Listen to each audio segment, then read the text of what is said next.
안녕하세요, 모아세입니다. 제가 입고 있는 것은 저희 유치원 유니폼이거든요. 퇴근을 하자마자 따끈따끈한 이야기를 해드리고 싶어서 이렇게 영상을 찍게 되었어요. 제가 휴가를 갔다 왔거든요. 휴가를 갔다 오니까 좀 저희 반에 문제가 일어났더라고요. 그래서 어떤 문제가 있었냐면 토끼 어머니께서 항해 전화를 하셨대요. 우리 토끼는 아침에 엄마랑 떨어지는 것을 싫어하고 있거든요.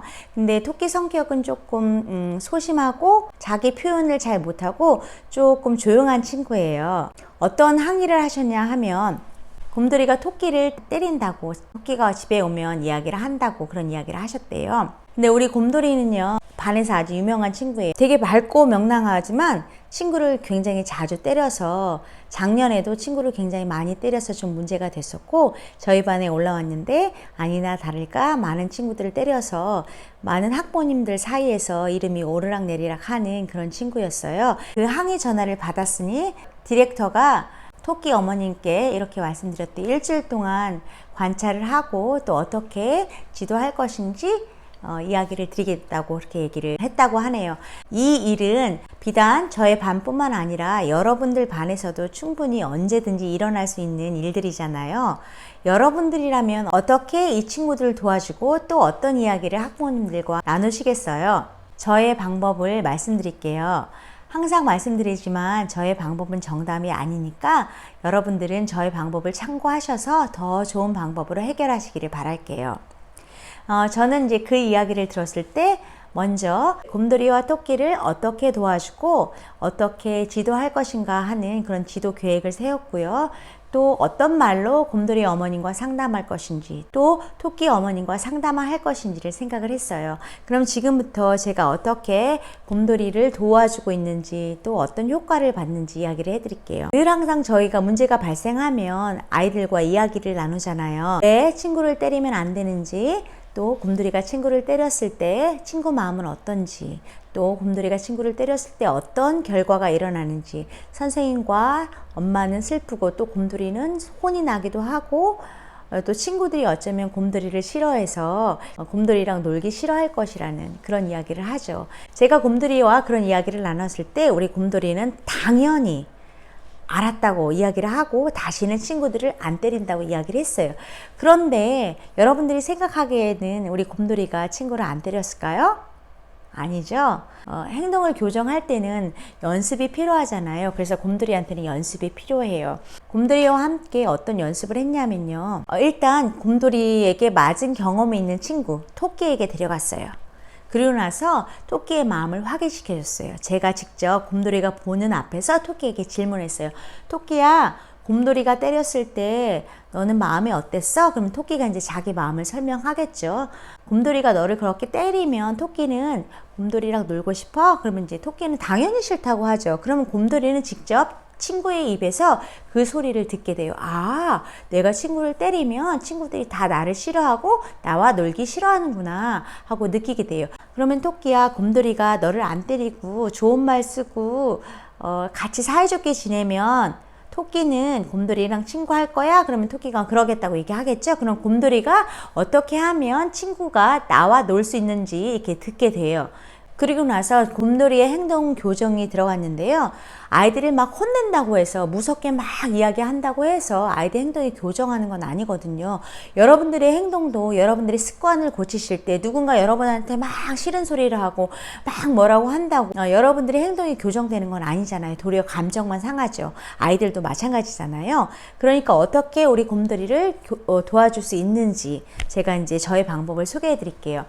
곰돌이의 행동을 교정할 때 저는 두 가지 방법을 썼어요. 하나는 자유를 제한하는 방법과 두 번째 놀이를 제한하는 방법이에요. 자유를 제한하는 방법은 뭐냐면 자유선택 활동 시간에 곰돌이는 자유가 없어요. 친구를 만약 때리게 되면 곰돌이는 자유선택 활동 시간에 곰돌이가 자유롭게 교구를 선택해서 놀 수 있는 기회가 없어지고 저를 따라다니면서 이제 그 친구들이 놀이하는 모습을 보게 하죠. 그 곰돌이한테는 이렇게 말했죠. 곰돌아, 네가 친구를 때렸으니까 이제부터 선생님이랑 같이 돌아다니면서 다른 친구들이 어떻게 사이좋게 놀이하는지 곰돌이가 보게 될 거야. 곰돌이는 친구들을 보고 배웠으면 좋겠어 하면서 곰돌이를 데리고 다니면서 이제 뭐 제가 놀이를 계획하는 방법을 볼 수도 있겠고 제가 친구들끼리 곰돌이 놀이하는 방법을 볼 수도 있겠죠. 그렇게 이제 곰돌이가 자선택 활동을 제안을 받게 되고요. 또 다른 하나는 저희 유치원은 오후 3시 30분이면 모든 반들이 바깥에 나가서 통합 보육을 하거든요. 그때 저는 교실에서 교실을 청소하고 내일 수업 준비를 하기도 하고 교구 준비를 하기도 해요. 그래서 그때 곰돌이가 바깥놀이를 조금 늦게 나가는 방법을 사용해요. 그래서 곰돌이한테 설명을 했죠. 곰돌아, 오늘은 곰돌이가 친구를 때렸기 때문에 친구들을 위해서 또 곰돌이가 무언가를 해야 될 것 같아. 그러니까 오늘은 바깥놀이를 좀 늦게 나갈 거야 하면서 같이 교실을 청소하고 또 친구들이 이제 내일 잘 지낼 수 있도록 교구 활동을 같이 준비하고 그렇게 활동을 하죠. 그리고 나서 곰돌이에게 말을 했어요. 오늘 곰돌이가 어떻게 친구들을 위해서 교실을 청소했고 또 어떻게 교구를 준비했는지 또 활동을 준비하는 걸 도왔는지 선생님이 내일 친구들한테 이야기를 해줄 거야. 그럼 친구들이 굉장히 기뻐하겠지? 그럼 곰돌이도 굉장히 기뻐해요. 그리고 나가기 전에 친구들과 어떻게 놀 것인지 다시 한번 이야기를 나눈 후에 또 만약에 곰돌이가 바깥에서 친구를 때리면 어떻게 될 건지 물어봐요. 그러면 곰돌이는 알고 있어요. 다시 교실에 들어온다는 걸 알고 있거든요. 그 후로 곰돌이는 오늘 이제 그러고 나갔는데 한 번도 친구를 때리지 않았어요. 보통 곰돌이가 놀 때 한두 번 정도는 친구를 때렸거든요. 근데 오늘은 한 번도 때리지 않고 잘 놀았어요. 저는 내일이 되면 이야기 나누기 시간에 곰돌이가 어떻게 우리 교실을 청소를 했고 너희들을 위해서 무엇을 했는지 아이들 앞에서 이야기를 할 거예요. 그리고 나서 박수를 받게 할 거예요. 이것은 왜 좋냐면요. 지금 아이들 인식에서 곰돌이는 안 좋은 아이, 곰돌이는 항상 때리는 아이로 인식되어졌거든요. 그 좋은 행동을 한 것을 아이들에게 얘기하면 아이들의 인식이 바뀌어요. 곰돌이도 우리를 위해서 좋은 행동을 할 수도 있네.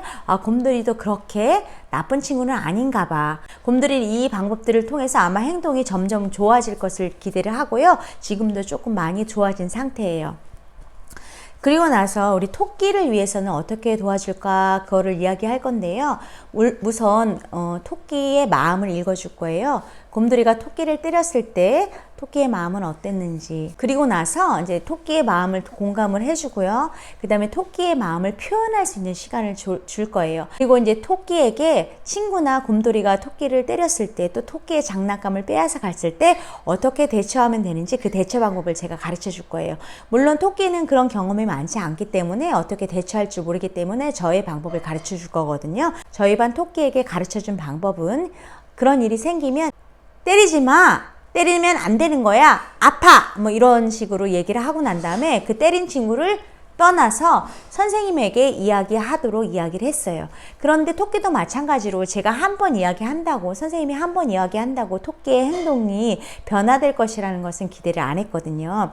근데 어쨌든 이제 누군가 때리면 토끼한테, 선생님한테 꼭 이야기해달라고 얘기를 해요. 곰돌이가 토끼를 때렸다고 가정을 하고 그러면 토끼는 오겠죠. 그러면 선생님, 선생님, 곰돌이가 저를 때렸어요. 이야기를 하겠죠. 그러면 그때 다시 그럴 때 어떻게 반응해야 하는지를 이야기를 나눈 후에 제가 토끼를 데리고 곰돌이한테 가요. 그런 다음에 토끼 입으로 곰돌이한테 때리지 마! 아파! 이렇게 이야기를 할 수 있도록 도와줘요. 그러면 이제 처음엔 조그만 소리로 얘기를 하죠. 잘했다고 칭찬을 해주죠. 소심한 토끼가 학급에서 이처럼 어려운 일을 만났을 때 스스럼 없이 선생님에게 오게 하는 방법은 선생님과 굉장한 친밀감을 형성해야 되는 거거든요. 그래서 저는 토끼에게 마음을 읽어주기도 했고, 또 누군가 토끼를 때렸을 때, 토끼의 장난감을 빼앗아 갔을 때 어떻게 반응해야 되는지도 이야기를 해줬고, 토끼와 친밀감을 형성하기 위해서 굉장히 노력을 많이 했어요. 그래서 지금은 토끼는 그러한 것들을 연습하는 단계인데요. 오늘 아침에 토끼 어머니로부터 좋은 피드백을 들었는데 토끼가 아침에 유치원에 오는 것을 힘들어하지 않고 잘 왔대요. 자, 그렇다면 이제 아이들을 각각 어떻게 지도해야 되는지 제가 방법을 말씀드렸는데, 자, 그렇다면 이제부터는 곰돌이 어머님과 어떻게 이야기를 해야 되는지, 또 토끼 어머님과는 어떻게 이야기해야 되는지를 이야기해 드릴게요. 우리 곰돌이 어머니한테는요, 먼저 솔직하게 사실을 다 말씀드렸어요. 곰돌이가 요새 어떻게 지내고 있고 구체적인 상황을 들어서 어떤 때 곰돌이가 때렸고 이렇게 이야기를 다 했어요. 그리고 한 학부모님께서 곰돌이가 그 친구를 때린다고 항의를 한 상태라고 이야기를 드렸어요. 이때 토끼의 이름을 이야기하지 않는다는 것은 다 알고 계시죠? 저는 한 친구라고 표현을 했어요. 그러면 곰돌이 어머님이 굉장히 속상해하고 어떻게 해야 될지를 모르거든요.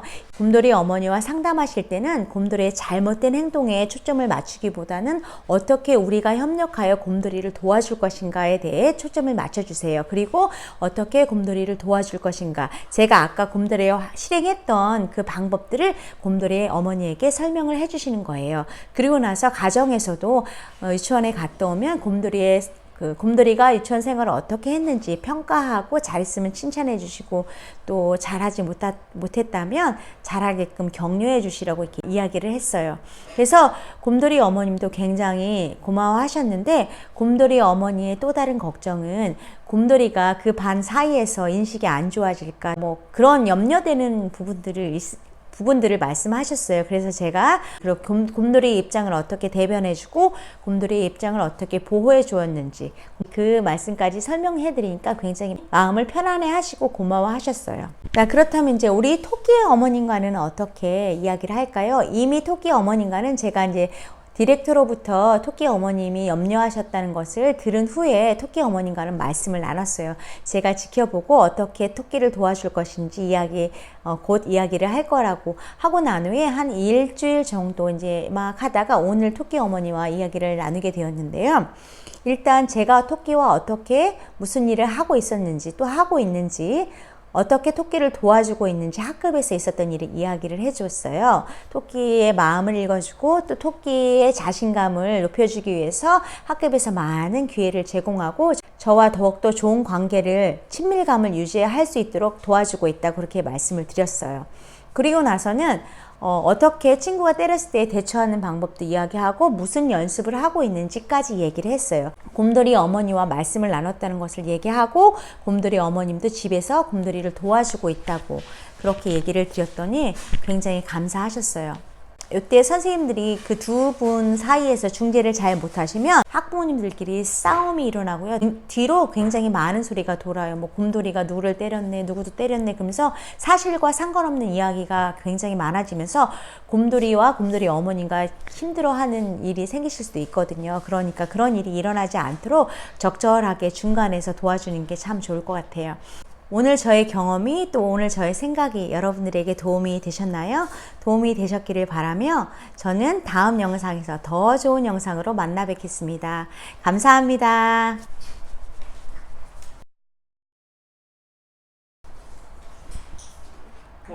또 꺼졌어?